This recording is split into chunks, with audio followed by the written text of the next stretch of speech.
Bismillahirrahmanirrahim. Assalamualaikum warahmatullahi wabarakatuh. Alhamdulillahi rabbil alamin. Wassalatu wassalamu ala asrafil anbiya'i wal mursalin wa ala alihi wa sahbihi rasulullahi ajma'in. Amma ba'du. Allahumma salli ala Sayyidina Muhammad wa ala ali Sayyidina Muhammad. Alhamdulillah. Saudaraku, mari kita lanjutkan pelajaran kita tentang sifat dan nama Allah. Kali ini yang ke-61. Al-Mumit, yang maha mematikan. Kata Al-Mumit tidak ditemukan dalam Al-Quran, tetapi kata kerja yang menunjuk kepada Allah sebagai yang mematikan ditemukan di banyak ayat. Akar kata mumit adalah maut, yang arti dasarnya adalah hilangnya kekuatan atau potensi sesuatu. Allah Al-Mumit adalah zat yang kuasa mencabut nyawa para hambanya. Seperti halnya yang menghidupkan, Allah pula mematikan.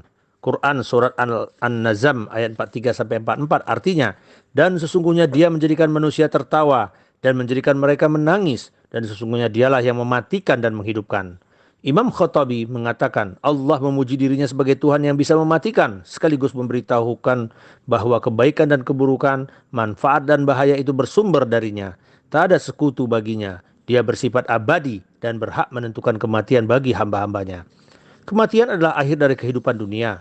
Dengan adanya kematian juga kehidupan, fungsi ujian yang menjadi alasan diciptakannya manusia menjadi sangat jelas. Quran surat Al-Mulk ayat 2 yang artinya yang menjadikan mati dan hidup supaya dia menguji kamu siapa yang di antara kamu yang lebih baik amalnya. Semakin jelas pula bahwa Allah Subhanahu wa taala mematikan manusia agar kita meningkatkan kualitas keimanan demi menuju kehidupan yang lebih sempurna, yakni kehidupan di akhirat. Allah juga mematikan manusia agar kita sempat merasakan kehidupan di dunia. Betapa sempit bumi ini jika semua yang hidup bertahan hidup, dan betapa tersiksanya hidup ini bila usia berlanjut tetapi disertai dengan kelemahan fisik, penyakit, dan tiada harapan hidup yang lebih baik. Bagi sebagian orang, kematian adalah nikmat, apalagi jika dia sadari bahwa ia merupakan pintu menuju jalan kebahagiaan yang abadi. Ammar bin Yasir pernah berkata, cukuplah kematian sebagai penasehat, cukuplah keyakinan sebagai kekayaan, dan cukuplah ibadah sebagai kesibukan. Saudaraku, pesan sosial yang kita bisa tangkap dari sifat Al-Mumin ini adalah setiap yang bernyawa termasuk manusia pasti akan merasakan mati. Kullu nafsin zaikatul maut. Setiap kamu yang berjiwa, yang bernyawa pasti akan mati. Oleh karena itu, maka pertama kita harus selalu mengingat kematian. Zikrul maut. Kita selalu mengingat kematian, bahwa kematian bisa datang suatu waktu. Mengingat kematian dapat menjadi salah satu upaya agar kita berhati-hati dalam menjalani kehidupan yang fana ini. Sebab di balik kehidupan sekarang akan datang kematian yang menjadi pintu gerbang menuju kehidupan abadi. Sedangkan kehidupan saat ini menjadi penentu dari kehidupan abadi kita di kemudian hari. Apakah termasuk hamba yang hidup dalam kebahagiaan hakiki atau dalam keadaan hina dan tersiksa?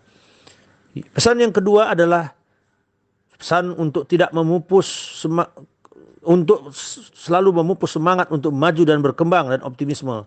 Dalam menjalani hidup ini kita harus menumbuhkan semangat iri dalam berusaha demi merubah keadaan yang lebih baik, baik keadaan yang bersifat ruhani maupun materi. Ketika kita bicara tentang kehidupan, maka seolah-olah kita hidup 1000 tahun lagi. Tapi ketika kita bicara masalah ibadah kita, seolah-olah kita mati besok hari. Saudaraku, Al-Mumit ini harus menjadi sumber landasan sikap dan mental kita dalam kita bertindak dan berpikir dengan cara meyakini bahwa mati itu pasti, meyakini bahwa cepat atau lambat pada saatnya Allah akan mencabut nyawa kita. Mantapkan niat untuk menjadikan kehidupan kita ini sebagai sarana kita untuk beribadah dan mendekatkan diri kepadanya, memperbanyak amal kebaikan yang dilandasi dengan mengharapkan ridhonya. Yang kedua, kita harus berpikir agar hidup kita selalu maju dan berkembang dari waktu ke waktu. Sehingga kita memiliki semangat yang tinggi, memiliki gairah belajar untuk menuntut ilmu, membekali diri dengan keahlian dan keterampilan di bidang tertentu. Menerapkan ilmu dan keahlian yang dimiliki dalam bentuk konkret, sehingga memberi manfaat bagi diri sendiri, memberi manfaat bagi keluarga, memberi manfaat bagi orang lain, terutama umat manusia. Bekerja keras dan bekerja cerdas. Demikian saudaraku, sifat al-mumit mudah-mudahan menjadi pelajaran bagi kita. Ingat, kematian adalah suatu kepastian. Maka persiapkan diri kita dengan sebaik-baiknya untuk menghadapi kematian. Wabillahi taufiq wal hidayah. Wassalamualaikum warahmatullahi wabarakatuh.